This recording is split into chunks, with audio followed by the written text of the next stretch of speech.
ಸ್ನೇಹಿತರೆ ನಮಸ್ಕಾರ. Study I Kannada ಚಾನಲ್‌ಗೆ ಸ್ವಾಗತ. ಪೊಲೀಸ್ ಕಾನ್ಸ್ಟೇಬಲ್ ಹುದ್ದೆಗಳ ಒಂದು ನೇಮಕಾತಿಗೆ ಕಾಯ್ತಾ ಇರ್ತಕ್ಕಂಥ ಅಭ್ಯರ್ಥಿಗಳಿಗೆ ಇದೊಂದು ಗುಡ್ ನ್ಯೂಸ್ ಅಂತ ಹೇಳ್ಬೋದು. ಕರ್ನಾಟಕ ಪರೀಕ್ಷಾ ಪ್ರಾಧಿಕಾರದವರು ಕೆಎಎನವರು ಕರ್ನಾಟಕ ರಾಜ್ಯ ಪೊಲೀಸ್ ಇಲಾಖೆಯಲ್ಲಿ ಮಿಕ್ಕುಳಿದ ವೃಂದದಲ್ಲಿ ಖಾಲಿ ಇರತಕ್ಕಂಥ ಪೊಲೀಸ್ ಕಾನ್ಸ್ಟೇಬಲ್ ಸಿವಿಲ್ ಹುದ್ದೆಗಳಿಗೆ 3,395 ಹುದ್ದೆಗಳ ನೇರ ನೇಮಕಾತಿಗೋಸ್ಕರ ಅಧಿಸೂಚನೆಯನ್ನು ಹೊರಡಿಸಿದ್ದಾರೆ. ಸ್ನೇಹಿತರೆ, ಈ ಒಂದು ವಿಡಿಯೋದಲ್ಲಿ ಈ ನೋಟಿಫಿಕೇಶನ್ ಬಗ್ಗೆ ಡೀಟೇಲ್ ಆಗಿ ತಿಳಿದುಕೊಳ್ಳೋಣ. ಈ ಹುದ್ದೆಗಳಿಗೆ ಯಾರೆಲ್ಲ ಅರ್ಜಿಯನ್ನು ಸಲ್ಲಿಸಬಹುದು, ವಿದ್ಯಾರ್ಹತೆ ಬಗ್ಗೆ ಹಾಗೂ ಪರೀಕ್ಷಾ ವಿಧಾನ ಎಲ್ಲದರ ಬಗ್ಗೆ ಡೀಟೇಲ್ ಆಗಿ ಈ ವಿಡಿಯೋದಲ್ಲಿ ತಿಳಿದುಕೊಳ್ಳೋಣ. ವಿಡಿಯೋ ಪ್ರಾರಂಭಿಸೋದಕ್ಕಿಂತ ಮುಂಚೆ ನಮ್ಮ ಚಾನಲ್ನ ಯಾರ್ಯಾರು ಸಬ್ಸ್ಕ್ರೈಬ್ ಆಗಿಲ್ಲ ದಯವಿಟ್ಟು ಚಾನಲ್ನ ಸಬ್ಸ್ಕ್ರೈಬ್ ಆಗಿ ಹಾಗೂ ಮುಂದಿನ ವಿಡಿಯೋಗಳ ನೋಟಿಫಿಕೇಶನ್ಗಾಗಿ ಪಕ್ಕದಲ್ಲಿರ್ತಕ್ಕಂಥ ಬೆಲ್ ಐಕಾನ್ ಮೇಲೆ ಕ್ಲಿಕ್ ಮಾಡಿ. ಸ್ನೇಹಿತರೆ, ಈ ಒಂದು ಅಧಿಸೂಚನೆಯನ್ನು ಕರ್ನಾಟಕ ಪರೀಕ್ಷಾ ಪ್ರಾಧಿಕಾರ ಕೆಎಎನವರು ಹೊರಡಿಸಿದ್ದಾರೆ. ಕರ್ನಾಟಕ ರಾಜ್ಯ ಪೊಲೀಸ್ ಇಲಾಖೆಯಲ್ಲಿ ಮಿಕ್ಕುಳಿದ ವೃಂದದಲ್ಲಿ ಖಾಲಿ ಇರತಕ್ಕಂಥ ಪೊಲೀಸ್ ಕಾನ್ಸ್ಟೇಬಲ್ ಸಿವಿಲ್ 3,395 ಹುದ್ದೆಗಳ ಒಂದು ನೇರ ನೇಮಕಾತಿಗೋಸ್ಕರ ಈ ಒಂದು ಅಧಿಸೂಚನೆಯನ್ನು ಹೊರಡಿಸಿದ್ದಾರೆ. ಇಲ್ಲಿ ಕರ್ನಾಟಕ ರಾಜ್ಯ ಪೊಲೀಸ್ ಇಲಾಖೆಯ ಉಳಿದ ಮೂಲ ವೃಂದದಲ್ಲಿನ ವಿವಿಧ ಜಿಲ್ಲಾ ನಗರ ಘಟಕಗಳಲ್ಲಿ ಖಾಲಿ ಇರತಕ್ಕಂಥ ಪೊಲೀಸ್ ಕಾನ್ಸ್ಟೇಬಲ್ ಸಿವಿಲ್ ವೃಂದದ ಹುದ್ದೆಗಳಿಗೆ ನೇರ ನೇಮಕಾತಿ ಮಾಡುವ ಸಂಬಂಧ ಈ ಅಧಿಸೂಚನೆಯನ್ನು ಹೊರಡಿಸಲಾಗಿದೆ ಅಂತ ತಿಳಿಸಿದ್ದಾರೆ. ಈ ಹುದ್ದೆಗಳ ನೇಮಕಾತಿಯನ್ನು ಲಿಖಿತ ಪರೀಕ್ಷೆಯನ್ನು ಕರ್ನಾಟಕ ಪರೀಕ್ಷಾ ಪ್ರಾಧಿಕಾರದವರು ಕೈಗೊಳ್ಳಲಾಗುವುದು. ಕರ್ನಾಟಕ ಪರೀಕ್ಷಾ ಪ್ರಾಧಿಕಾರದಿಂದ ಆನ್ಲೈನ್ ಮೂಲಕ ಅರ್ಜಿಗಳನ್ನು ಆಹ್ವಾನಿಸಲಾಗಿದೆ. ಅರ್ಹ ಅಭ್ಯರ್ಥಿಗಳು ಸದರಿ ಹುದ್ದೆಗಳ ದೇಹದಾಢ್ಯತೆ ಹಾಗೂ ಇತರ ನೇಮಕಾತಿಗೆ ಅರ್ಹತೆ ಪಡೆಯೋದಕ್ಕೆ ಕರ್ನಾಟಕ ಪರೀಕ್ಷಾ ಪ್ರಾಧಿಕಾರವು ನಡೆಸುವಂಥ ಸ್ಪರ್ಧಾತ್ಮಕ ಪರೀಕ್ಷೆಗೆ ಹಾಜರಾಗಬೇಕು ಅಂತ ಹೇಳಿ ಇಲ್ಲಿ ತಿಳಿಸಿದ್ದಾರೆ. ಇಲ್ಲಿ ಪೊಲೀಸ್ ಇಲಾಖೆಯಲ್ಲಿ ಮಿಕ್ಕುಳಿದ ವೃಂದದಲ್ಲಿ ಒಂದು ಪೊಲೀಸ್ ಕಾನ್ಸ್ಟೇಬಲ್ ಸಿವಿಲ್ಗೆ ಖಾಲಿ ಇರತಕ್ಕಂಥ ಹುದ್ದೆಗಳ ವಿವರವನ್ನು ನೀಡಿದ್ದಾರೆ. ಇಲ್ಲಿ ಹುದ್ದೆಯ ವಿವರ ಪೊಲೀಸ್ ಕಾನ್ಸ್ಟೇಬಲ್ ಸಿವಿಲ್ ಅಂತ ಹೇಳಿ ವೇತನ ಶ್ರೇಣಿ ಬಂದ್ಬಿಟ್ಟು 37,500ರಿಂದ 76,100 ರೂಪಾಯಿ. ಇಲ್ಲಿ ನೇರ ಪುರುಷರಿಗೆ 2,766 ಹುದ್ದೆಗಳು ಖಾಲಿ ಇದ್ದಾವೆ. ನೇರ ಮಹಿಳಾ ಹುದ್ದೆಗಳು 755 ಹುದ್ದೆಗಳು ಖಾಲಿ ಇದ್ದಾವೆ. ಸೇವಾನಿವೃತ್ತ ಪುರುಷರಿಗೆ 257 ಹುದ್ದೆಗಳು ಮತ್ತು ಸೇವಾನಿವೃತ್ತ ಮಹಿಳಾ ಅಭ್ಯರ್ಥಿಗಳಿಗೆ 82 ಹುದ್ದೆಗಳು. ತೃತೀಯ ಲಿಂಗ ಅಭ್ಯರ್ಥಿಗಳಿಗೆ 35 ಹುದ್ದೆಗಳು ಖಾಲಿ ಇದ್ದಾವೆ. ಒಟ್ಟು 3,395 ಹುದ್ದೆಗಳು ಖಾಲಿ ಇದ್ದಾವೆ ಅಂತ ತಿಳಿಸಿದ್ದಾರೆ. ಈ ಒಂದು ನೋಟಿಫಿಕೇಶನ್ ಬಗ್ಗೆ ಡೀಟೇಲ್ ಆಗಿರ್ತಕ್ಕಂಥ ಒಂದು ನೋಟಿಫಿಕೇಶನ್ ಲಿಂಕನ್ನು ಡಿಸ್ಕ್ರಿಪ್ಷನಲ್ಲಿ ಕೊಟ್ಟಿರ್ತೀನಿ, ನೀವು ಚೆಕ್ ಮಾಡ್ಬೋದು. ಹಾಗೂ ಈ ವಿಡಿಯೋದಲ್ಲಿ ಕೂಡ ನಿಮಗೆ ಸಂಪೂರ್ಣವಾಗಿ ಈ ಒಂದು ನೋಟಿಫಿಕೇಶನ್ ಬಗ್ಗೆ ತಿಳಿಸ್ತೇನೆ. ಈ ಒಂದು ಹುದ್ದೆಗಳಿಗೆ ಅರ್ಜಿಯನ್ನು ಸಲ್ಲಿಸೋದಕ್ಕೆ ವಿದ್ಯಾರ್ಹತೆ ಬಂದ್ಬಿಟ್ಟು PUC ಅಥವಾ ತತ್ಸಮಾನ ವಿದ್ಯಾರ್ಹತೆಯನ್ನು ಹೊಂದಿರಬೇಕು ಅಂತ ಹೇಳಿ ಇಲ್ಲಿ ತಿಳಿಸಿದ್ದಾರೆ.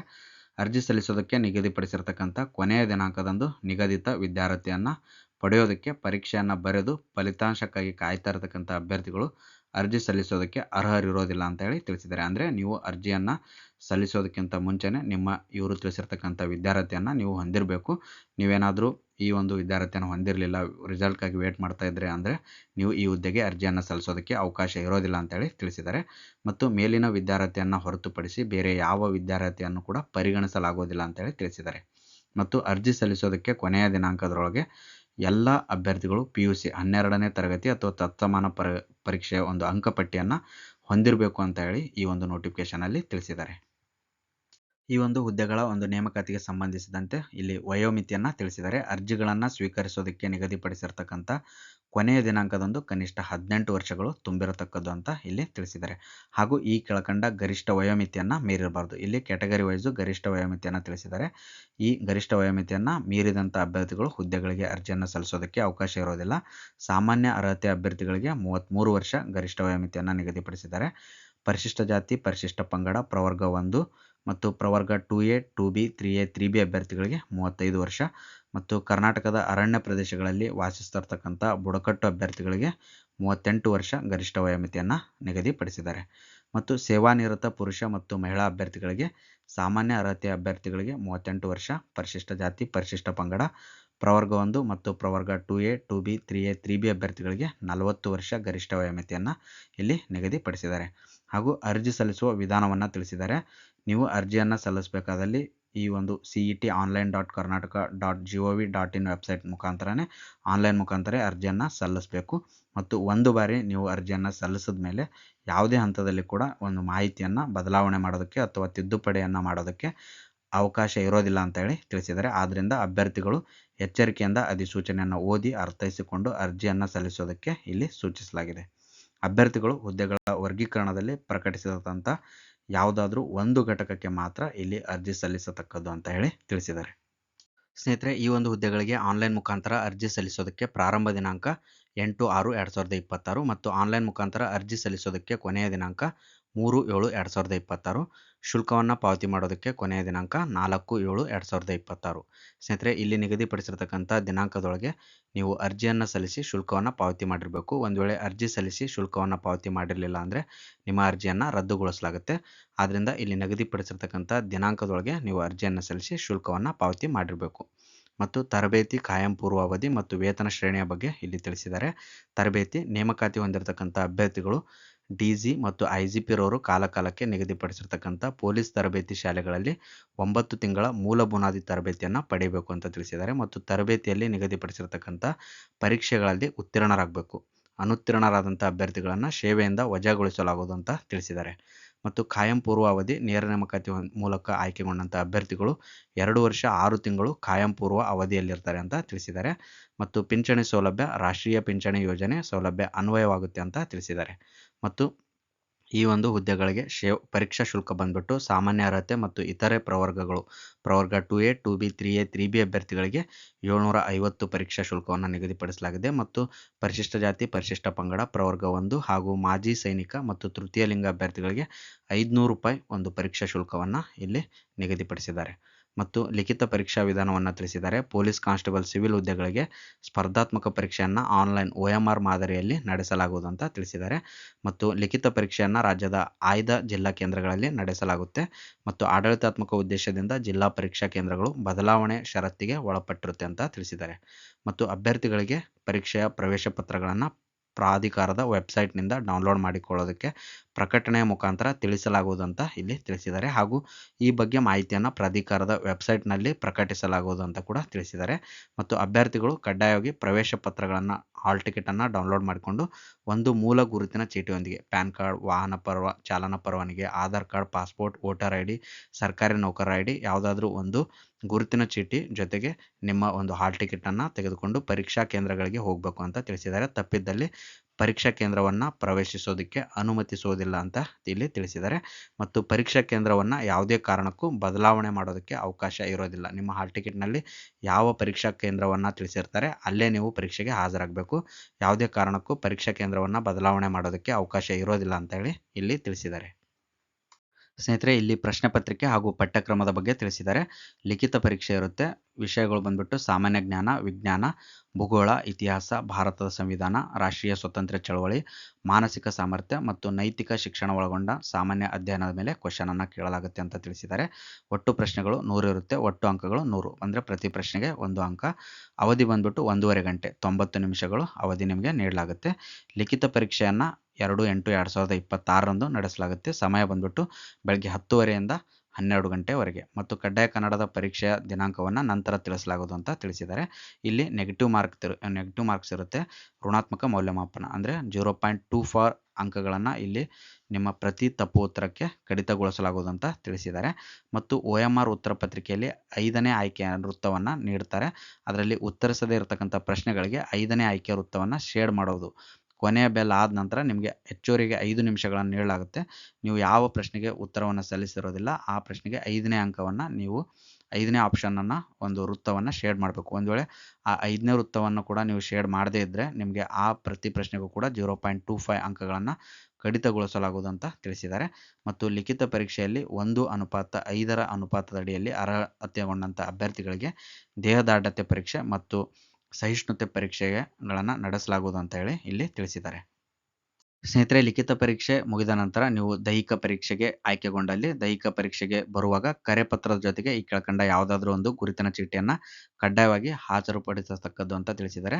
ಇಲ್ಲಿ ಪಾಸ್ಪೋರ್ಟು, ಚಾಲನಾ ಪರವಾನಗಿ ಪತ್ರ, ಪ್ಯಾನ್ ಕಾರ್ಡು ಈ ರೀತಿ ಯಾವುದಾದ್ರೂ ಒಂದು ನಿಮ್ಮ ಒಂದು ಐಡೆಂಟಿಟಿ ಕಾರ್ಡನ್ನು ತೆಗೆದುಕೊಂಡು ಹೋಗಬೇಕು ದೈಹಿಕ ಪರೀಕ್ಷೆಗೆ ಅಂತ ಇಲ್ಲಿ ತಿಳಿಸಿದ್ದಾರೆ. ಮತ್ತು ದೇಹದಾಢ್ಯತೆ ಪರೀಕ್ಷೆ ಬಗ್ಗೆ ಇಲ್ಲಿ ತಿಳಿಸಿದ್ದಾರೆ. ಪುರುಷ ಮತ್ತು ಸೇವಾನಿವೃತ್ತ ಪುರುಷ ಹಾಗೂ ಮಾಜಿ ಸೈನಿಕ ಅಭ್ಯರ್ಥಿಗಳಿಗೆ ಕನಿಷ್ಠ ಎತ್ತರ 168 ಸೆಂಟಿಮೀಟರ್ ಮತ್ತು ಕನಿಷ್ಠ ಎದೆ ಸುತ್ತಳತೆ ಬಂದ್ಬಿಟ್ಟು 86 ಸೆಂಟಿಮೀಟರ್ ಪೂರ್ತಿ ವಿಸ್ತರಿಸಿದಾಗಿರಬೇಕು. ಮತ್ತು ಕನಿಷ್ಠ ವಿಸ್ತರಣೆ 5 ಸೆಂಟಿಮೀಟರ್ ಅಂತ ತಿಳಿಸಿದ್ದಾರೆ. ಮಹಿಳಾ ಮತ್ತು ತೃತೀಯ ಲಿಂಗ ಅಭ್ಯರ್ಥಿಗಳಿಗೆ ಕನಿಷ್ಠ ಎತ್ತರ 157 ಸೆಂಟಿಮೀಟರ್, ಕನಿಷ್ಠ ತೂಕ 45 kg. ಮತ್ತು ಕರ್ನಾಟಕ ಅರಣ್ಯ ಪ್ರದೇಶಗಳಲ್ಲಿ ವಾಸಿಸುತ್ತಿರುವ ಬುಡಕಟ್ಟು ಪುರುಷ ಅಭ್ಯರ್ಥಿಗಳಿಗೆ ಕನಿಷ್ಠ ಎತ್ತರ 155 ಸೆಂಟಿಮೀಟರ್, ಎದೆಯ ಸುತ್ತಳತೆ 5 ಸೆಂಟಿಮೀಟರ್ಗಳ ಕನಿಷ್ಠ ವಿಸ್ತರಿಸುವುದರೊಂದಿಗೆ ಮತ್ತು ಸಂಪೂರ್ಣವಾಗಿ ಹಿಗ್ಗಿಸಿದಾಗ 75 ಸೆಂಟಿಮೀಟರ್ಗಿಂತ ಕಡಿಮೆ ಇರಬಾರ್ದು ಅಂತ ಹೇಳಿ ಇಲ್ಲಿ ತಿಳಿಸಿದ್ದಾರೆ. ಕರ್ನಾಟಕ ಅರಣ್ಯ ಪ್ರದೇಶಗಳಲ್ಲಿ ವಾಸಿಸುತ್ತಿರುವ ಬುಡಕಟ್ಟು ಮಹಿಳಾ ಅಭ್ಯರ್ಥಿಗಳಿಗೆ ಕನಿಷ್ಠ ಎತ್ತರ 150 ಸೆಂಟಿಮೀಟರ್ ಅಂತ ಹೇಳಿ ಇಲ್ಲಿ ತಿಳಿಸಿದ್ದಾರೆ. ಇಲ್ಲಿ ಸಹಿಷ್ಣುತೆ ಪರೀಕ್ಷೆ ಬಗ್ಗೆ ತಿಳಿಸಿದರೆ, ಮೇಲಿನ ದೇಹದಾಢ್ಯತೆ ಪರೀಕ್ಷೆಯಲ್ಲಿ ಅರ್ಹರಾದಂಥ ಅಭ್ಯರ್ಥಿಗಳು ಈ ಕೆಳಗಿನ ಎಲ್ಲ ಸಹಿಷ್ಣುತೆ ಪರೀಕ್ಷೆಗಳಲ್ಲಿ ಉತ್ತೀರ್ಣರಾಗಬೇಕು ಹಾಗೂ ಈ ಕೆಳಗಿನ ಎಲ್ಲ ಸಹಿಷ್ಣುತೆ ಪರೀಕ್ಷೆಗಳನ್ನು ಈ ಕೆಳಗೆ ನಮೂದಿಸಿರ್ತಕ್ಕಂಥ ಕ್ರಮದಲ್ಲಿಯೇ ಭಾಗವಹಿಸುವುದು ಕಡ್ಡಾಯ ಅಂತ ಹೇಳಿ ಇಲ್ಲಿ ತಿಳಿಸಿದ್ದಾರೆ. ಈ ಪರೀಕ್ಷೆಗಳಲ್ಲಿ ಭಾಗವಹಿಸುವುದನ್ನು ತಿರಸ್ಕರಿಸುವವರು, ವಿಫಲವಾಗುವವರು, ಅನರ್ಹತೆಗೆ ಒಳಗಾಗುವವರು ಪ್ರತಿಯೊಂದು ಸಹಿಷ್ಣುತೆ ಪರೀಕ್ಷೆ ಮುಗಿದ ನಂತರ ನಿಗದಿತ ನಮೂನೆಗೆ ಅಭ್ಯರ್ಥಿಯು ಭರ್ತಿ ಮಾಡಿರುವ ವಿವರಗಳನ್ನು ಪರಿಶೀಲಿಸಿ ಸಹಿ ಹಾಕಬೇಕು. ತಪ್ಪಿದ್ದಲ್ಲಿ ಅಂತಹ ಅಭ್ಯರ್ಥಿಯು ಅನರ್ಹತೆಯನ್ನು ಗೊಳಿಸಲಾಗುವುದು ಮತ್ತು ಸಹಿಷ್ಣುತೆ ಪರೀಕ್ಷೆಗೆ ಅಂಕಗಳನ್ನು ನೀಡಲಾಗುವುದಿಲ್ಲ. ಇವು ಕೇವಲ ಅರ್ಹತೆಗೆ ಮಾತ್ರ ಸೀಮಿತವಾಗಿರುತ್ತವೆ ಅಂತ ಹೇಳಿ ಇಲ್ಲಿ ತಿಳಿಸಿದ್ದಾರೆ. ಇಲ್ಲಿ ಸಹಿಷ್ಣುತೆ ಪರೀಕ್ಷೆ ಬಗ್ಗೆ ತಿಳಿಸಿದ್ದಾರೆ. ಪುರುಷ ಮತ್ತು ಸೇವಾನಿವೃತ್ತ ಪುರುಷ ಅಭ್ಯರ್ಥಿಗಳಿಗೆ 1600 ಮೀಟರ್ ಓಟ, ಇಲ್ಲಿ 6 ನಿಮಿಷ ಮತ್ತು 30 ಸೆಕೆಂಡ್ ಸಮಯವನ್ನು ನಿಮಗೆ ನೀಡಲಾಗುತ್ತೆ. ಎತ್ತರ ಜಿಗಿತ ಅಥವಾ ಉದ್ದ ಜಿಗಿತ ಬಂದ್ಬಿಟ್ಟು ಎತ್ತರ ಜಿಗಿತ 1.20 ಮೀಟರ್ಗಿಂತ ಕಡಿಮೆ ಇಲ್ಲದಂತೆ ಅಥವಾ ಉದ್ದ ಜಿಗಿತ ಬಂದ್ಬಿಟ್ಟು 3.80 ಮೀಟರ್ಗಿಂತ ಕಡಿಮೆ ಇಲ್ಲದಂತೆ 3 ಅವಕಾಶಗಳನ್ನು ಇಲ್ಲಿ ನೀಡಲಾಗುತ್ತೆ. ಮತ್ತು ಗುಂಡು ಎಸೆತ 7.26 kgಯ ಒಂದು ಗುಂಡು ಎಸೆತ ನೀವು ಮಾಡಬೇಕು ಮತ್ತು 5.60 ಮೀಟರ್ಗಿಂತ ಕಡಿಮೆ ಇಲ್ಲದಂತೆ ನೀವು ಗುಂಡು ಎಸೆತವನ್ನು ಮಾಡಬೇಕು. ಇಲ್ಲಿ ಕೂಡ ನಿಮಗೆ 3 ಅವಕಾಶವನ್ನು ನೀಡಲಾಗುತ್ತೆ. ಮಹಿಳಾ ಮತ್ತು ತೃತೀಯ ಲಿಂಗ ಹಾಗೂ ಮಾಜಿ ಸೈನಿಕ ಅಭ್ಯರ್ಥಿಗಳಿಗೆ ಇಲ್ಲಿ 400 ಮೀಟರ್ನ ಒಂದು ಓಟ ಇರುತ್ತೆ, 2 ನಿಮಿಷಕ್ಕಿಂತ ಮೀರದಂತೆ. ಮತ್ತು ಎತ್ತರ ಜಿಗಿತ ಬಂದ್ಬಿಟ್ಟು 0.90 ಮೀಟರ್ಗಿಂತ ಕಡಿಮೆ ಇಲ್ಲದಂತೆ ಒಂದು ಎತ್ತರ ಜಿಗಿತ ನೀವು ಮಾಡಬೇಕಾಗುತ್ತೆ. ಮತ್ತು ಉದ್ದ ಜಿಗಿತ ಬಂದ್ಬಿಟ್ಟು 2.50 ಮೀಟರ್ಗಿಂತ ಕಡಿಮೆ ಇಲ್ಲದಂತೆ ಇಲ್ಲಿ ಕೂಡ ನಿಮಗೆ 3 ಅವಕಾಶಗಳನ್ನು ನೀಡಲಾಗುತ್ತೆ. ಗುಂಡು ಎಸೆತ ಇವರಿಗೆ 4 kgಯ ಒಂದು ಗುಂಡು ಎಸೆತ 3.75 ಮೀಟರ್ಗಿಂತ ಕಡಿಮೆ ಇಲ್ಲದಂತೆ ನೀವು ಗುಂಡು ಎಸೆತವನ್ನು ಮಾಡಬೇಕು. ಇಲ್ಲಿ ಕೂಡ ನಿಮಗೆ 3 ಅವಕಾಶಗಳನ್ನು ನೀಡಲಾಗುತ್ತೆ. ಸ್ನೇಹಿತರೆ, ಸಹಿಷ್ಣುತೆ ಮತ್ತು ದೇಹದಾಢ್ಯತೆ ಪರೀಕ್ಷೆಯನ್ನು ಒಂದು ದೈಹಿಕ ಪರೀಕ್ಷೆಯ ಸಮಿತಿ ನಡೆಸಲಾಗುತ್ತೆ. ಯಾವುದೇ ವೈದ್ಯಕೀಯ ಪ್ರಮಾಣ ಪತ್ರದ ಆಧಾರದ ಮೇಲೆ ಪರಿಗಣಿಸಲಾಗುವುದಿಲ್ಲ ಅಂತೇಳಿ ತಿಳಿಸಿದ್ದಾರೆ. ಮತ್ತು ದೈಹಿಕ ಪರೀಕ್ಷೆಯ ಸಮಿತಿಯು ನೀಡುವಂಥ ಫಲಿತಾಂಶವೇ ಅಂತಿಮವಾಗಿರುತ್ತೆ ಅಂತ ತಿಳಿಸಿದ್ದಾರೆ. ಮತ್ತು ಸಹಿಷ್ಣುತೆ ಮತ್ತು ದೇಹದಾಢ್ಯತೆ ಪರೀಕ್ಷೆ ಪೂರ್ಣಗೊಂಡ ನಂತರ ಅಭ್ಯರ್ಥಿಗಳು ದೈಹಿಕ ಪರೀಕ್ಷೆ ಸಮಿತಿ ಸಮ್ಮುಖದಲ್ಲಿನೇ ನಿಗದಿಪಡಿಸಿರ್ತಕ್ಕಂಥ ನಮೂನೆಗೆ ಸಹಿ ಮತ್ತು ಎಡಗೈ ಹೆಬ್ಬಟ್ಟಿನ ಗುರುತು ಹಾಕಬೇಕು. ಇಲ್ಲದಿದ್ದರೆ ಅಂಥವರನ್ನು ಅನರ್ಹರೆಂದು ಪರಿಗಣಿಸಲಾಗುತ್ತೆ ಅಂತ ತಿಳಿಸಿದ್ದಾರೆ. ಮತ್ತು ಅಭ್ಯರ್ಥಿಗಳು ಸಹಿಷ್ಣುತೆ ಪರೀಕ್ಷೆ ಮತ್ತು ದೇಹದಾಢ್ಯತೆ ಪರೀಕ್ಷೆಯಲ್ಲಿ ಅರ್ಹಗೊಂಡಲ್ಲಿ ಮಾತ್ರ ವೈದ್ಯಕೀಯ ಪರೀಕ್ಷೆಗೆ ಅರ್ಹಗೊಳ್ಳುವರು ಅಂತ ತಿಳಿಸಿದ್ದಾರೆ. ಮತ್ತು ನಿಗದಿಪಡಿಸಿರ್ತಕ್ಕಂಥ ಕನಿಷ್ಠ ಎತ್ತರ 168 ಸೆಂಟಿಮೀಟರ್ ಹೊಂದಿರತಕ್ಕಂಥ ಮಾಜಿ ಸೈನಿಕ ಅಭ್ಯರ್ಥಿಗಳು ಲಭ್ಯವಿಲ್ಲದೆ ಇರುವಂಥ ಪಕ್ಷದಲ್ಲಿ ಕಡಿಮೆ ಎತ್ತರ ಹೊಂದಿರತಕ್ಕಂಥ ಮಾಜಿ ಸೈನಿಕ ಅಭ್ಯರ್ಥಿಗಳನ್ನು ಸಹ ಅರ್ಹತೆಗೆ ಅನುಗುಣವಾಗಿ ಅಂತಿಮ ಆಯ್ಕೆಗೆ ಪರಿಗಣಿಸಲಾಗುವುದು ಅಂತ ತಿಳಿಸಿದ್ದಾರೆ. ಮತ್ತು ಕಡಿಮೆ ಎತ್ತರ ಹೊಂದಿರತಕ್ಕಂಥ ಅಭ್ಯರ್ಥಿಗಳು ಹೆಚ್ಚಿನ ಅಂಕಗಳನ್ನು ಪಡೆದಿದ್ದರೂ ಮೊದಲು ಕನಿಷ್ಠ ಎತ್ತರ ಹೊಂದಿರತಕ್ಕಂಥ ಮಾಜಿ ಸೈನಿಕ ಅಭ್ಯರ್ಥಿಗಳನ್ನು ಪರಿಗಣಿಸಿದ ನಂತರ ಕಡಿಮೆ ಎತ್ತರ ಹೊಂದಿರತಕ್ಕಂಥ ಅಭ್ಯರ್ಥಿಯನ್ನು ಪರಿಗಣಿಸಲಾಗುವುದು ಅಂತ ಹೇಳಿ ಇಲ್ಲಿ ತಿಳಿಸಿದ್ದಾರೆ. ಮತ್ತು ದೇಹದಾಢ್ಯತೆ ಪರೀಕ್ಷೆಯ ಎತ್ತರ ಹಾಗೂ ತೂಕವನ್ನು ಗುಣಮಟ್ಟ ಯಂತ್ರದಿಂದ ಪಡೆಯಲಾಗುತ್ತೆ ಅಂತ ತಿಳಿಸಿದ್ದಾರೆ. ಮತ್ತು ಪಾರದರ್ಶಕತೆಗಾಗಿ ಮೇಲೆ ಹೇಳಿದ ಎಲ್ಲ ಸಹಿಷ್ಣುತೆ ಮತ್ತು ದೇಹದಾಢ್ಯತೆ ಪರೀಕ್ಷೆಯನ್ನು ವಿಡಿಯೋಗ್ರಫಿ ಅಥವಾ CCTV ಮೂಲಕ ಸೆರೆ ಹಿಡಿಯಲಾಗುತ್ತೆ ಅಂತ ತಿಳಿಸಿದ್ದಾರೆ. ಮತ್ತು ಇಲ್ಲಿ ವೈದ್ಯಕೀಯ ಪರೀಕ್ಷೆ ಬಗ್ಗೆ ತಿಳಿಸಿದ್ದಾರೆ. ತಾತ್ಕಾಲಿಕ ಆಯ್ಕೆ ಪಟ್ಟಿಯನ್ನು ಪ್ರಕಟಿಸಿದ ನಂತರ ತಾತ್ಕಾಲಿಕ ಆಯ್ಕೆ ಪಟ್ಟಿಯಲ್ಲಿ ಅರ್ಹಗೊಳ್ಳುವ ಎಲ್ಲ ಅಭ್ಯರ್ಥಿಗಳು ವೈದ್ಯಕೀಯ ಮಂಡಳಿಯ ಮುಂದೆ ವೈದ್ಯಕೀಯ ಪರೀಕ್ಷೆಗೆ ಹಾಜರಾಗಬೇಕು ಅಂತ ತಿಳಿಸಿದ್ದಾರೆ. ವೇಳೆ ಮತ್ತು ಸ್ಥಳವನ್ನು ನೇಮಕಾತಿ ಪ್ರಾಧಿಕಾರ ಮುಂದೆ ನಿಗದಿಪಡಿಸುತ್ತೆ ಅಂತ ತಿಳಿಸಿದ್ದಾರೆ. ಮತ್ತು ಆಯ್ಕೆಯಾದಂಥ ಅಭ್ಯರ್ಥಿಗಳು ವೈದ್ಯಕೀಯ ಪರೀಕ್ಷೆಗೆ ಹಾಜರಾಗುವಂಥ ಮೂಲ ದಾಖಲಾತಿಯೊಂದಿಗೆ SSLC ಅಥವಾ 10ನೇ ತರಗತಿಯ ವಿದ್ಯಾರ್ಥಿಯ ಪ್ರಮಾಣಪತ್ರ, PUC ಅಥವಾ ತತ್ಸಮಾನ ವಿದ್ಯಾರ್ಥಿಯ ಪ್ರಮಾಣಪತ್ರ, ಜಾತಿ ಪ್ರಮಾಣಪತ್ರ, ಸಮತಳ ಮೀಸಲಾತಿ ಕೋರಿದಲ್ಲಿ ಅವುಗಳ ಪ್ರಮಾಣಪತ್ರಗಳು ಜೊತೆಗೆ ಹಾಜರಾಗಬೇಕು ಅಂತ ಹೇಳಿ ಇಲ್ಲಿ ತಿಳಿಸಿದ್ದಾರೆ. ಸ್ನೇಹಿತರೆ, ನೀವು ಗೆಜೆಟೆಡ್ ಅಧಿಕಾರಿಯವರಿಂದ ದೃಢೀಕರಿಸಿರ್ತಕ್ಕಂಥ ಮೂಲ ದಾಖಲೆಗಳ ಒಂದು ಜೆರಾಕ್ಸ್ ಪ್ರತಿಯ ಒಂದು ಸೆಟ್ಟನ್ನು ಸಂಬಂಧಪಟ್ಟ ಕಚೇರಿಗೆ ಸಲ್ಲಿಸಬೇಕು ಅಂತ ತಿಳಿಸಿದ್ದಾರೆ. ಮತ್ತು ವೈದ್ಯಕೀಯ ಪರೀಕ್ಷೆಗಳನ್ನು ಯಾವ ರೀತಿ ನಡೆಸಲಾಗುತ್ತೆ ಅಂತ ತಿಳಿಸಿದ್ದಾರೆ. ಇಲ್ಲಿ ದೃಷ್ಟಿ ಮತ್ತು ಶ್ರವಣ ಶಕ್ತಿಗೆ ಸಂಬಂಧಪಟ್ಟಂತೆ ಒಂದು ವೈದ್ಯಕೀಯ ಪರೀಕ್ಷೆಯನ್ನು ನಡೆಸಲಾಗುತ್ತೆ. ಹಾಗೂ ವೈದ್ಯಕೀಯ ಮಂಡಳಿಯು ವೈದ್ಯಕೀಯ ಪರೀಕ್ಷೆಯನ್ನು ನಡೆಸಿ ನೀಡುವಂಥ ವರದಿಯನ್ನು ಆಧರಿಸಿ ಆಯ್ಕೆ ಪ್ರಾಧಿಕಾರವು ಹುದ್ದೆಗಳ ಅನುಸಾರ ಆಯ್ಕೆ ಪಟ್ಟಿಯನ್ನು ತಯಾರಿಸಿ ನೇಮಕಾತಿ ಪ್ರಾಧಿಕಾರಕ್ಕೆ ಕಳುಹಿಸುತ್ತದೆ. ಮತ್ತು ಸದರಿ ಆಯ್ಕೆ ಪಟ್ಟಿಯನ್ನು ಪ್ರಕಟಿಸುವುದು ಆಯ್ಕೆ ಪಟ್ಟಿಯಲ್ಲಿ ಆಯ್ಕೆಯಾಗಿರ್ತಕ್ಕಂಥ ಅಭ್ಯರ್ಥಿಗಳು ಆಯ್ಕೆಗೆ ಎಲ್ಲ ರೀತಿಯಿಂದಲೂ ಅರ್ಹತೆಯನ್ನು ಹೊಂದಿರುವ ಬಗ್ಗೆ ನೇಮಕಾತಿ ಪ್ರಾಧಿಕಾರ ದೃಢೀಕರಿಸಿಕೊಂಡು ನಂತರ ಖಾಲಿ ಹುದ್ದೆಗಳ ಅನುಸಾರ ನೇಮಕಾತಿಯನ್ನು ಮಾಡಿಕೊಳ್ಳತಕ್ಕದ್ದು ಅಂತ ಹೇಳಿ ಇಲ್ಲಿ ತಿಳಿಸಿದ್ದಾರೆ. ಸ್ನೇಹಿತರೆ, ಇಲ್ಲಿ ಅಭ್ಯರ್ಥಿಗಳಿಗೆ ಕೆಲವು ಅರ್ಹತಾ ಷರತ್ತುಗಳನ್ನು ತಿಳಿಸಿದ್ದಾರೆ. ಇಲ್ಲಿ ಭಾರತೀಯ ನಾಗರಿಕನಾಗಿರ್ತಕ್ಕದ್ದು ಮತ್ತು ಒಬ್ಬ ಜೀವಂತ ಪತ್ನಿಗಿಂತ ಹೆಚ್ಚು ಮಂದಿ ಪತ್ನಿಯರನ್ನು ಹೊಂದಿರುವ ಪುರುಷ ಅಭ್ಯರ್ಥಿ ಮತ್ತು ಈಗಾಗಲೇ ಇನ್ನೊಬ್ಬ ಹೆಂಡತಿ ಇರುವ ವ್ಯಕ್ತಿಯನ್ನು ಮದುವೆಯಾಗಿರ್ತಕ್ಕಂಥ ಮಹಿಳಾ ಅಭ್ಯರ್ಥಿಯು ಸರ್ಕಾರದಿಂದ ಪೂರ್ವಾನುಮತಿಯನ್ನು ಪಡೆಯದೆ ನೇಮಕಾತಿಗೆ ಅರ್ಹರಾಗುವುದಿಲ್ಲ ಅಂತೇಳಿ ತಿಳಿಸಿದ್ದಾರೆ. ಮತ್ತು ಅಭ್ಯರ್ಥಿಗಳು ಮಾನಸಿಕವಾಗಿ ಮತ್ತು ದೈಹಿಕವಾಗಿ ಆರೋಗ್ಯವಂತರಾಗಿರಬೇಕು ಮತ್ತು ಅವರ ನೇಮಕಾತಿಯ ಕರ್ತವ್ಯಗಳ ದಕ್ಷ ನಿರ್ವಹಣೆಗೆ ಆತಂಕವನ್ನುಂಟು ಮಾಡುವಂಥ ಸಂಭವ ಇರುವ ಯಾವುದೇ ದೈಹಿಕ ನ್ಯೂನತೆಯಿಂದ ಮುಕ್ತರಾಗಿರಬೇಕು ಅಂತ ತಿಳಿಸಿದ್ದಾರೆ. ಮತ್ತು ದೈಹಿಕವಾಗಿ ಅನರ್ಹರಾಗಿದ್ದಾರೆ ಎಂಬುದು ವೈದ್ಯಕೀಯ ಮಂಡಳಿಯ ವರದಿಯ ಮೇಲೆ ಅನರ್ಹ ಎಂಬುದಾಗಿ ತಿರಸ್ಕರಿಸುವ ಪೂರ್ಣ ವಿವೇಚನೆಯನ್ನು ರಾಜ್ಯ ಸರ್ಕಾರ ಕಾಯ್ದಿರಿಸಿಕೊಂಡಿದೆ ಮತ್ತು ಸರ್ಕಾರದ ವಿವೇಚನೆಯು ಯಾವುದೇ ವಿಧದಲ್ಲೂ ಈ ನಿಯಮಗಳ ಮೂಲಕ ಸೀಮಿತವಾಗಿರುವುದಿಲ್ಲ ಅಂತೇಳಿ ಇಲ್ಲಿ ತಿಳಿಸಿದ್ದಾರೆ. ಮತ್ತು ಕೇಂದ್ರ ಮತ್ತು ಕರ್ನಾಟಕ ಅಥವಾ ಇತರೆ ರಾಜ್ಯ ಲೋಕಸೇವಾ ಆಯೋಗ ಮತ್ತು ಕರ್ನಾಟಕ ಪರೀಕ್ಷಾ ಪ್ರಾಧಿಕಾರ ಅಥವಾ ಯಾವುದೇ ವಿಶ್ವವಿದ್ಯಾಲಯಗಳಿಂದ ನಡೆಸುವಂಥ ಪರೀಕ್ಷೆಗಳಿಂದ ಅಥವಾ ನೇಮಕಾತಿಗಳಿಂದ ಕಾಯಮಾಗಿ ಡಿಬಾರ್ ಆದಂಥ ವ್ಯಕ್ತಿಗಳು ನೇಮಕಾತಿಗೆ ಅರ್ಹರಾಗಿರುವುದಿಲ್ಲ ಅಂತೇಳಿ ಇಲ್ಲಿ ತಿಳಿಸಿದ್ದಾರೆ. ಮತ್ತು ಇಲ್ಲಿ ಮೀಸಲಾತಿ ಪ್ರಮಾಣ ಪತ್ರಗಳ ಬಗ್ಗೆ ತಿಳಿಸಿದ್ದಾರೆ. ಇಲ್ಲಿ ಮೀಸಲಾತಿ ಅಂತ ಬಯಸುವಂಥ ಅಭ್ಯರ್ಥಿಗಳು ಈ ಕೆಳಗೆ ನಮೂದಿಸಿರ್ತಕ್ಕಂಥ ನಮೂನೆಗಳಲ್ಲಿಯೇ ಮೀಸಲಾತಿ ಪ್ರಮಾಣ ಪತ್ರಗಳನ್ನು ಅರ್ಜಿ ಸಲ್ಲಿಸಲು ನಿಗದಿಪಡಿಸಿರ್ತಕ್ಕಂಥ ಕೊನೆಯ ದಿನಾಂಕದೊಳಗೆ ಪಡೆದಿಟ್ಟುಕೊಂಡಿರ್ತಕ್ಕಂಥ ಅಂತ ಹೇಳಿ ಇಲ್ಲಿ ತಿಳಿಸಿದ್ದಾರೆ. ಪರಿಶಿಷ್ಟ ಜಾತಿ ಮತ್ತು ಪರಿಶಿಷ್ಟ ಪಂಗಡ ಸೇರಿದ ಅಭ್ಯರ್ಥಿಗಳು ನಮೂನೆ ಡಿ ಯಲ್ಲಿ ಇರಬೇಕು ಮತ್ತು ಪ್ರವರ್ಗ 1ಕ್ಕೆ ಸೇರಿದ ಅಭ್ಯರ್ಥಿಗಳು ನಮೂನೆ ಇ ಯಲ್ಲಿ ನಿಮ್ಮ ಒಂದು ಮೀಸಲಾತಿ ಪ್ರಮಾಣ ಪತ್ರವನ್ನು ಹೊಂದಿರಬೇಕು. ಹಾಗೂ ಪ್ರವರ್ಗ 2A 2B 3A 3B ಮೀಸಲಾತಿಗೆ ಸೇರಿದ ಅಭ್ಯರ್ಥಿಗಳು ನಮೂನೆ ಎಫ್ನಲ್ಲಿ ನೀವು ಒಂದು ಮೀಸಲಾತಿ ಪ್ರಮಾಣ ಪತ್ರಗಳನ್ನು ಹೊಂದಿರಬೇಕು ಅಂತ ಹೇಳಿ ಇಲ್ಲಿ ತಿಳಿಸಿದ್ದಾರೆ. ಸ್ನೇಹಿತರೆ, ಇಲ್ಲಿ ಮಾಜಿ ಸೈನಿಕ ಮೀಸಲಾತಿಯನ್ನು ಕೋರುವಂಥ ಅಭ್ಯರ್ಥಿಗಳಿಗೆ ಇಲ್ಲಿ ಒಂದು ಅವರಿಗೆ ಸಂಬಂಧಪಟ್ಟಂಥ ಮಾಹಿತಿಯನ್ನು ನೀಡಿದ್ದಾರೆ. ಜೊತೆಗೆ ಪ್ರಮಾಣ ಪತ್ರಗಳನ್ನು ಮೂಲ ದಾಖಲಾತಿ ಪರಿಶೀಲನೆಗೆ ತಪ್ಪದೇ ಹಾಜರುಪಡಿಸಬೇಕು. ಈ ಪ್ರಮಾಣ ಪತ್ರದ ನಮೂನೆಯನ್ನು ಪ್ರತ್ಯೇಕವಾಗಿ ನೀಡಲಾಗಿದೆ ಅಂತ ಹೇಳಿ ಇಲ್ಲಿ ತಿಳಿಸಿದ್ದಾರೆ. ಸ್ನೇಹಿತರೆ, ಇಲ್ಲಿ ಗ್ರಾಮೀಣ ಅಭ್ಯರ್ಥಿ, ಕನ್ನಡ ಮಾಧ್ಯಮ ಅಭ್ಯರ್ಥಿ, ಯೋಜನೆಗಳಿಂದ ನಿರಾಶ್ರಿತರಾದಂಥ ಅಭ್ಯರ್ಥಿಗಳು, ತೃತೀಯ ಲಿಂಗ ಅಭ್ಯರ್ಥಿ ಒಂದು ಮೀಸಲಾತಿಯನ್ನು ಕೋರುವಂಥ ಅಭ್ಯರ್ಥಿಗಳು ಇಲ್ಲಿ ಒಂದು ಮಾಹಿತಿಯನ್ನು ನೀಡಿದ್ದಾರೆ. ಈ ಒಂದು ಮಾಹಿತಿ ಪ್ರಕಾರನೇ ಇವರು ತಿಳಿಸಿರ್ತಕ್ಕಂಥ ಫಾರ್ಮ್ಯಾಟ್ನಲ್ಲಿಯೇ ನೀವು ಅರ್ಜಿ ಸಲ್ಲಿಸುವ ದಿನಾಂಕದ ಮೊದಲೇ ಈ ಎಲ್ಲ ಮೀಸಲಾತಿ ಪ್ರಮಾಣ ಪತ್ರಗಳನ್ನು ಇವರು ತಿಳಿಸಿರ್ತಕ್ಕಂಥ ಫಾರ್ಮ್ಯಾಟ್ನಲ್ಲಿಯೇ ನೀವು ಪಡೆದಿರತಕ್ಕದ್ದು ಅಂತ ತಿಳಿಸಿದ್ದಾರೆ. ಒಂದು ವೇಳೆ ಇಲ್ಲಿ ತಿಳಿಸಿರ್ತಕ್ಕಂಥ ಫಾರ್ಮ್ಯಾಟ್ನಲ್ಲಿ ನೀವು ಏನಾದರೂ ಪ್ರಮಾಣ ಪತ್ರಗಳನ್ನು ಹೊಂದಿರಲಿಲ್ಲ ಅಂದರೆ ನಿಮ್ಮ ಒಂದು ನೇಮಕಾತಿಯನ್ನು ರದ್ದುಪಡಿಸಲಾಗುವುದು ಅಂತ ಕೂಡ ಇಲ್ಲಿ ತಿಳಿಸಿದ್ದಾರೆ. ಸ್ನೇಹಿತರೆ, ಇಲ್ಲಿ ಪ್ರಾಧಿಕಾರ ಅಭ್ಯರ್ಥಿಗಳೊಂದಿಗೆ ಯಾವುದೇ ಪತ್ರ ವ್ಯವಹಾರವನ್ನು ನಡೆಸೋದಿಲ್ಲ ಅಂತ ತಿಳಿಸಿದ್ದಾರೆ. ಆದುದರಿಂದ ಅಭ್ಯರ್ಥಿಗಳು ಅರ್ಜಿಯನ್ನು ಭರ್ತಿ ಮಾಡುವಾಗ ಜಾಗರೂಕತೆಯಿಂದ ಭರ್ತಿ ಮಾಡಬೇಕು ಅಂತ ತಿಳಿಸಿದ್ದಾರೆ. ಮತ್ತು ಅಭ್ಯರ್ಥಿಗಳು ಪ್ರಾಧಿಕಾರದೊಡನೆ ಸಂಪರ್ಕಿಸಲೇಬೇಕಾದಂಥ ಸಂದರ್ಭದಲ್ಲಿ ತಮ್ಮ ಮನವಿ ಈ ಕೆಳಕಂಡ ಮಾಹಿತಿಯನ್ನು ಒಳಗೊಂಡಿರಬೇಕು ಅಂತ ತಿಳಿಸಿದ್ದಾರೆ. ಅರ್ಜಿಯ ಸಂಖ್ಯೆ, ಹುದ್ದೆ ಮತ್ತು ವಿಷಯದ ಹೆಸರು, ಅಭ್ಯರ್ಥಿಯ ಪೂರ್ಣ ಹೆಸರು ಬಿಡಿ ಅಕ್ಷರಗಳಲ್ಲಿ ಇರಬೇಕಂತ ತಿಳಿಸಿದ್ದಾರೆ. ಮತ್ತು ಅರ್ಜಿಯಲ್ಲಿ ನಮೂದಿಸಿರ್ತಕ್ಕಂಥ ಅಂಚೆಯ ವಿಳಾಸ ಇರಬೇಕು.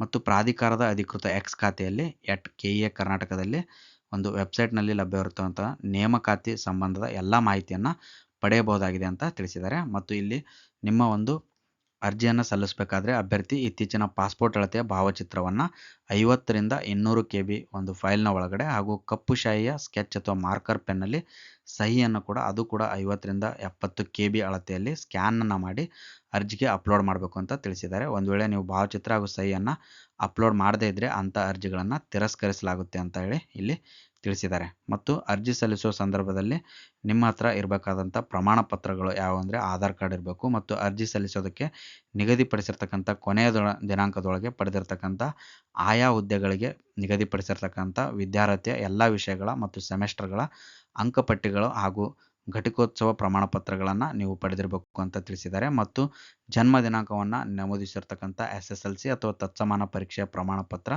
ಮತ್ತು ಶಾಲೆಯ ವರ್ಗಾವಣೆ ಪ್ರಮಾಣ ಪತ್ರ ಮತ್ತು ಜನನ ದಿನಾಂಕವನ್ನು ತೋರಿಸುವಂಥ ಒಂದು ದಾಖಲೆಯನ್ನು ನೀವು ಹೊಂದಿರಬೇಕು ಅಂತ ಇಲ್ಲಿ ತಿಳಿಸಿದ್ದಾರೆ.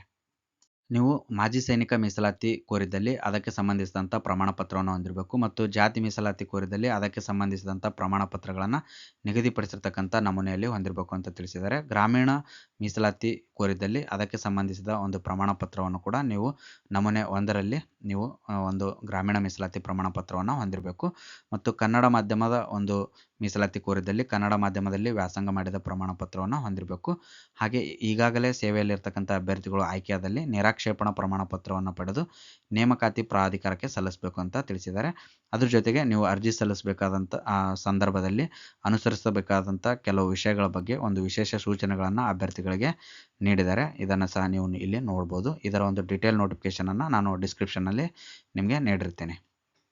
ಸ್ನೇಹಿತರೆ, ಇಲ್ಲಿ ಲಿಖಿತ ಪರೀಕ್ಷೆಯನ್ನು ಕರ್ನಾಟಕ ಪರೀಕ್ಷಾ ಪ್ರಾಧಿಕಾರದವರು ಕೈಗೊಂಡು ಉತ್ತರ ಪ್ರತಿಗಳನ್ನು ಮೌಲ್ಯಮಾಪನವನ್ನು ಮಾಡಿ ನೀಡುವಂಥ ಅಂಕಪಟ್ಟಿಯನ್ನು ಪೊಲೀಸ್ ಇಲಾಖೆ ಹಾಗೂ ನೇಮಕಾತಿ ವಿಭಾಗ ಪರಿಗಣಿಸಿ ನಂತರದ ಪ್ರಕ್ರಿಯೆಗಳನ್ನು ನಡೆಸಲಾಗುವುದು ಅಂತೇಳಿ ಇಲ್ಲಿ ತಿಳಿಸಿದ್ದಾರೆ. ಹೆಚ್ಚಿನ ಮಾಹಿತಿಗಾಗಿ ದೂರವಾಣಿ ಸಂಖ್ಯೆ ಇಲ್ಲಿ ಮಾಹಿತಿ ಕೇಂದ್ರ 08023460460ಗೆ ನೀವು 10 ರಿಂದ ಸಾಯಂಕಾಲ 6 ಗಂಟೆವರೆಗೆ ನೀವು ಕರೆಯನ್ನು ಮಾಡಿ ಮಾಹಿತಿಯನ್ನು ಪಡೆದುಕೊಳ್ಬೋದು.